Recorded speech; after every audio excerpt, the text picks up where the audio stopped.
Podcast C2, català.cat, episodi 5è, el podcast que t'ajuda a aprovar el C2 i a comunicar-te en català correcte.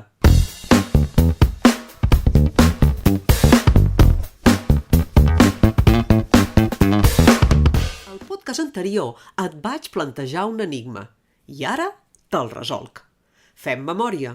En Jordi i el tutor d'una classe de primer d'ESO no es van entendre. Per què? On era el problema?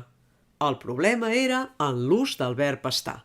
En castellà s'usa el verb estar en el sentit de presència o permanència en un lloc, en una classe, per exemple. Així, és normal sentir frases com «Los alumnos están», sense afegir res darrere d'estan.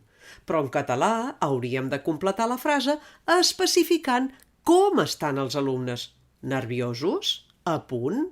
O de quina cosa estan? De fer la feina?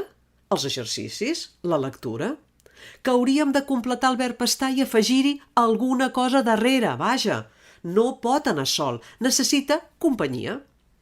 Si el que volia saber en Jordi era si tothom era a classe, hauria d'haver utilitzat un altre verb, com ser-hi o haver-hi. Hauria d'haver preguntat «Que hi són tots els alumnes? Que hi ha tots els alumnes?» Així doncs, en Jordi, al podcast anterior, va fer un mal ús del verb estar perquè no el va completar. Per això el tutor s'esforçava a endevinar quina part hi faltava, si estaven de què exactament els seus alumnes. Recorda, en català estem alguna cosa, preparats, per exemple. Estem d'alguna cosa, d'estudiar, per exemple, o estem en algun lloc, al poble tot el cap de setmana. Enigma resolt.